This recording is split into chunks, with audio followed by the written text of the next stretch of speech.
سوال کسی نے پوچھا ہے عقیدہ حیاتی اور مماتی واضح دلائل سے فرما دیں. بھائی اتنا ہے کہ نبی صلی اللہ علیہ وسلم اپنی قبر اطہر میں آپ صلی اللہ علیہ وسلم کو ایک خاص قسم کی حیات ملی ہے جس کا ہمیں ادراک نہیں ہے, اور آپ صلی اللہ علیہ وسلم وہ برزخی حیات ہے, دنیاوی نہیں ہے. اور نبی صلی اللہ علیہ وسلم کی جو روح ہے اس کا اس جسد اطہر سے تعلق بھی ہے, جو قبر مبارک میں جسد ہے.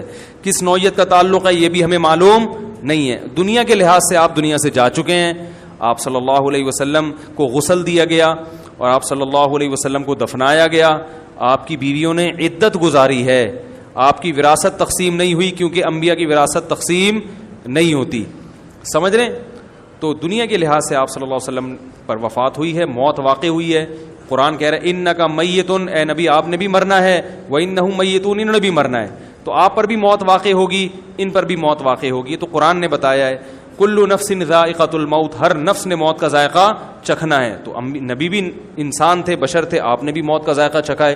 لیکن مرنے کے بعد, دنیا سے جانے کے بعد آپ صلی اللہ علیہ وسلم کو قبر مبارک میں ایک خاص قسم کی حیات دی گئی ہے جو شہداء کو بھی ملتی ہے.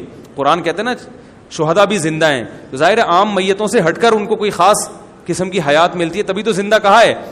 تو اور جیسے شہداء کا اسی جسم سے کچھ نہ کچھ تعلق رہتا ہے. یہ تو بہت سارے واقعات ہیں.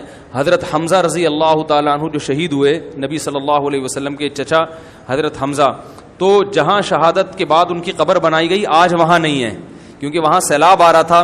تو آپ خواب میں آئے اور آپ نے بتایا کہ مجھے یہاں سے نکالو, تو آپ کو نکال کے وہاں سے ابھی جو حضرت حمزہ کی قبر ہے وہ وہاں نہیں ہے جہاں اصل قبر تھی, وہاں سے ہٹایا گیا کیونکہ وہ ریلا ہے پانی کا. تو اس کا مطلب ہے کہ ظاہر ہے شہید کا روح سے, جسم سے کچھ تعلق ہوگا نا, تبھی تو وہ کہہ رہے ہیں مجھے تکلیف ہو رہی ہے. اور آج بھی اس کے بہت واقعات آتے ہیں. بعض دفعہ سیلاب آنے لگتی ہے کسی شہید کی قبر کی قریب, وہ خواب میں آ کے بتا دیتے ہیں کہ مجھے یہاں سے شفٹ کرو, اور باڈی پوری سلامت ہوتی ہے ان کی. ایسے تو بہت سارے شہداء ہیں, میں نے تو ایسے بہت شہداء دیکھے ہیں کئی ہفتے گزرنے کے بعد بھی ان کی باڈی بالکل ٹھیک. یہ کرامت ہے, شہادت کے بعد کرامت کا ایک اثر ہے جو ظاہر ہوتا ہے. تو انبیاء کا تو تعلق جو ہے نا, وہ تو انبیاء کا مقام تو شہداء سے بھی زیادہ ہے, تو ان کو ایک خاص قسم کی حیات ملتی ہے جو برزخی حیات ہے. یہ عقیدہ اہل سنت والجماعت کا ہے. باقی پنجاب میں جو یہ حیاتی مماتی پھڈے چل رہے ہیں, یہ مجھے تو سمجھ میں ہی نہیں آیا کہ مماتیوں کا عقیدہ ہے کیا.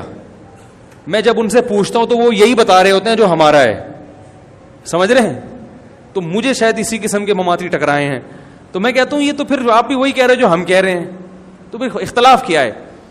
اگر کوئی ایسا ہے جو بالکل اس کی حیات کی نفی کر دے کہ برزخی بھی نہیں ہے, تو پھر ظاہر ہے وہ غلط عقیدہ ہے, وہ بالکل غلط ہے. لیکن میں نے جہاں تک دیکھے ہیں وہ تو سارے یہی کہہ رہے ہوتے ہیں.